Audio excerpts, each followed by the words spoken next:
on FYI, we take over some of the TV coverage of the Formula One Hungarian Grand Prix. And I'm in Scotland at the Glasgow Museum of Modern Art to have a behind-the-scenes look into the work of the world's most secretive artist.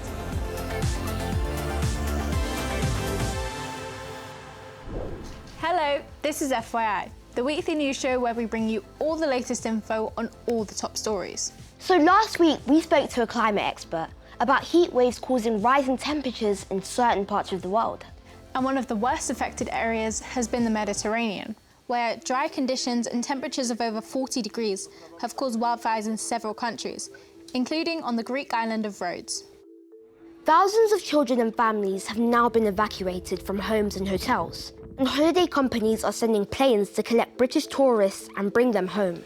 11-year-old Lucy and her family were evacuated from their hotel in Pefkos, Rhodes, because of the fires, and she joins us now. Hi Lucy, thank you so much for joining us. Hi. So, you and your family arrived in Rhodes last week, and you could see the fires straight away, right? We could see the fires from the aeroplane, and we could see lots of smoke. And then when we landed, we couldn't really see it for a bit, but we could smell it. And then in the last about five days, it's got really bad, and the water and electricity have gone off, and it keeps like starting and stopping, and we had to move hotels because our hotel completely ran out. And it's like orange smoke all the time. And there's always lots of ash, like in the swimming pool and in the air. Wow, that must have been really scary. How's everyone doing at the hotel? We're all doing all right. We're going home either today or tomorrow, and I'm really sad about it because we've been waiting ages to go, and we haven't really been able to do all the fun things that we were going to do in the week. Thank you so much for joining us, Lucy. Thank you. Bye. Now, did you watch the Formula One Hungarian Grand Prix? If so, you might have seen some familiar faces. Not the racing drivers, but two of our FYI presenting team, along with junior go-kart racer, Zach.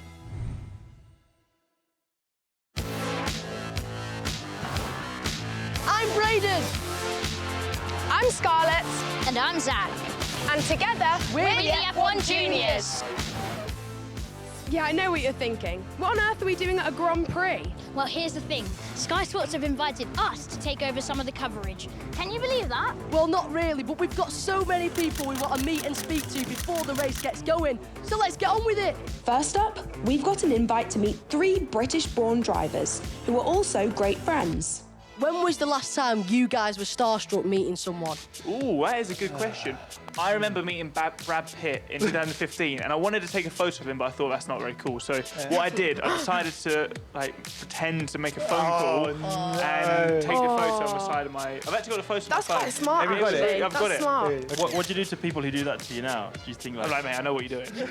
And I get to meet my big idol, who just like me, got started in go-karting. How are you? Me, I'm well, how are you? Yeah, good. Hi, everybody. What do you think of this? I'm taken aback. It's a brilliant car. So when I go karting, kids from all backgrounds, especially diverse backgrounds, used to feel like they were held back by the fact that it is a white man's sport. And now we call it the Lewis Hamilton effect in my house, that we've seen you do it, and we believe that we can now do it as well. Oh, thank you, buddy. That's so kind of you to say. Oh, do you think I could sit in this car? Yeah, sure. Wow.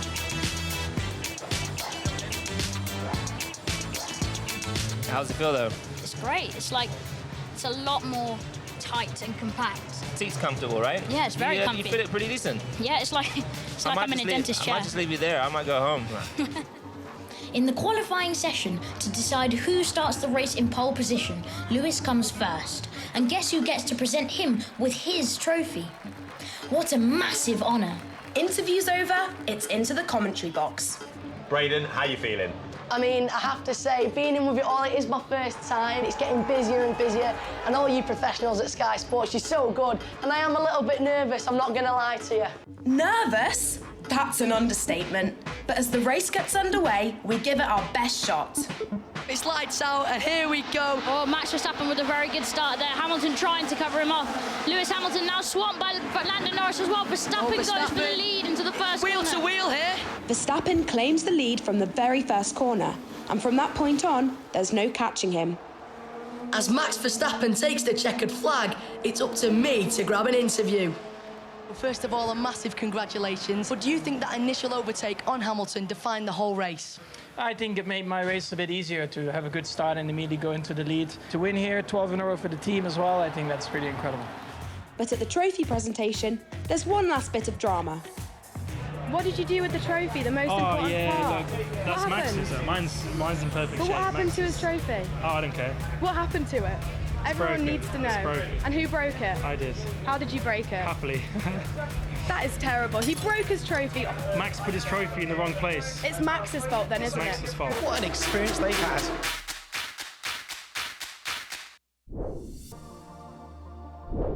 So you might have heard that recently there's been some unusual activity happening in our oceans. Orcas, also known as killer whales, have been damaging, ramming, and in some cases sinking boats.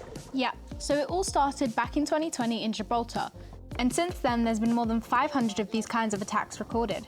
Last month, an orca reportedly rammed a boat near Shetland in Scotland. So what's causing this strange behaviour, and should we be worried? Well, we decided to call in an expert.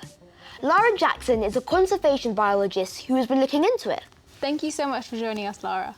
So what are the orcas actually doing, and why is it so unusual? This behaviour that we're seeing is really unusual. There's never been anything like it recorded before. And basically what's happening is that the killer whales, or the orcas, are damaging quite a few boats in the Strait of Gibraltar and around Portugal and Spain. And it's mainly sailing boats that they're targeting, but they're actually trying to bite off the rudders. And of course, when that happens, the ships can't steer to shore for help. So quite often they're left stranded out in the sea. So I'm wondering, what are some of the theories behind this strange behaviour? The first theory is that an adult female called White Gladys, came into some amount of pain at some point, and this could have been a boat strike, or she could have got caught in something like fishing gear. And because of that behaviour, she's now associated boats as being a danger to her, so she started to damage them. And then younger orcas in her pod are also picking that behaviour up and copying her. Another theory is that the young ones could just be doing it for fun, in the same way that we might go to a football pitch and kick around a football. And then the third one is that it could be a stress-induced behaviour because of other human activities, maybe something like overfishing, which is causing a reduction in prey of the killer whales. So I bet that's really scary for the sailors, but should we be worried? This probably isn't the orcas trying to cause humans harm. There's never been a case of an orca killing or harming a human in the wild. So it's probably something in response to the boats. It's some kind of event that's happened, or it is a behaviour that they're doing for fun. And I think until we start to see that behaviour widespread across the rest of the world, we don't need to worry. Thanks for joining us, Lara. Check this out and tell us if it's fake news or fact. Apparently, this video shows a lioness loosed in some woods on the outskirts of Germany's capital, Berlin. A massive police search was launched to capture the big cat, but it was never found. So, what do you think? Fake or fact? Find out later. Now, no one knows what he looks like, but he's probably the most famous artist of our time. Banksy is a British graffiti artist who keeps his identity a secret. His work pops up in many public places, such as on the walls of buildings, and they often have a political message. His work is pretty controversial though. Some people say it's vandalism, and others will pay thousands of pounds just to own it. Pretty mysterious, right? Well, we sent FYI News Club member Halima to check out his new art exhibition in Glasgow to find out more. Banksy has made a career out of turning the art world on its head and even challenging the definition of art. His trademark stencil graffiti has appeared all over the world, from the West Bank and Palestine to Ukraine, often with a message of peace. Here in Glasgow, a city known for its rebellious streak, Banksy has decided to share an insight with us into how he works. It's his first solo exhibition in over 10 years, and we've got exclusive access. Let's go. As Banksy wants you to be in the moment when you're in the exhibition, he requires that we all put our phones in locked bags. Cut and Run explains to us his process and the workings of his inner mind from sketch to final piece, And it's pretty cool to look at. This is a very famous painting, I do remember that. Goodness, I actually remember years ago just hearing about it, how it was shredded. Look at that, my goodness. I really think the shock of the Ukraine war was quite upsetting for everyone, so to have this artwork displayed in Ukraine was quite representative and comforting, I think, for many. So this exhibition has caused a lot of excitement. Why do you think people are so interested in Banksy's work? One of the key things is that I particularly love as well is his work just appears, doesn't it? Just appears overnight, and it could end up anywhere, and we just don't know. And why do you think that he keeps his identity a secret? Well, I suppose it allows him to do that kind of anonymous unveil. We have to remember that his form of street art, it was an illegal thing.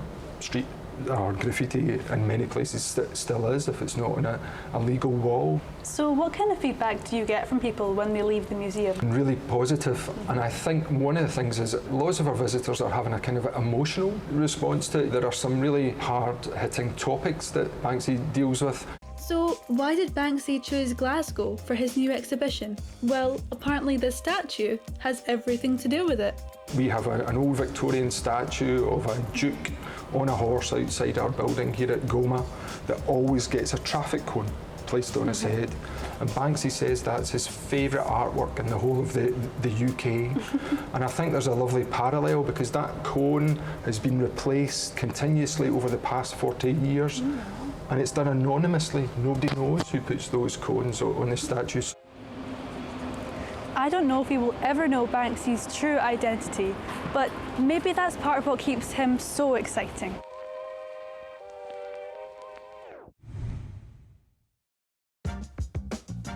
Nice one, Halima. So street art and graffiti can divide opinion, because it's illegal if you don't have the permission of the property owner before you do it. So we wanted to get your shout on this. So we headed to St Oswald's Catholic Primary School up in Newcastle to see what they thought about street art and graffiti. What do you think about graffiti? If it's like no permission and it's somebody else's like building, they might not want you to do that. I think that graffiti is only fine if you ask if you're allowed to do it first. I think that it depends what kind of street art it is, because I think it has to have a message behind it to actually have an effect on people. Or it can just be fun and creative. I think if I saw a spray painting that I liked outside of my house, it'd make me happier. So like things like that is just like silly and random. Or street art kind of like has a purpose, like to have like an influence on people and like to like make a landmark. I prefer street art to tagging, because it usually brightens up the area and it gives out messages of positivity. Do you think it should be legal to do street art and like graffiti in designated places but like not others? Yeah, I think definitely, because this is people's way of expressing themselves, and it would be unfair if we were trying to limit how they could do that. So did you think this video of a lioness on the loose in Berlin was fact? Well, it's actually fake news. The police search for the lioness was called off after experts found no evidence of a big cat and decided the animal that was spotted was probably just a wild boar. Well, that's about it for this week. But we wanted to leave you with some incredible images of the world's largest seahorse release into Sydney Harbour in a bid to boost population numbers. The white seahorse is native to Australia's east coast and became endangered in 2020 due to pollution and habitat loss. The 380 baby seahorses were released with tags, so researchers will be able to monitor them in the wild. Cute! See you next time. Bye!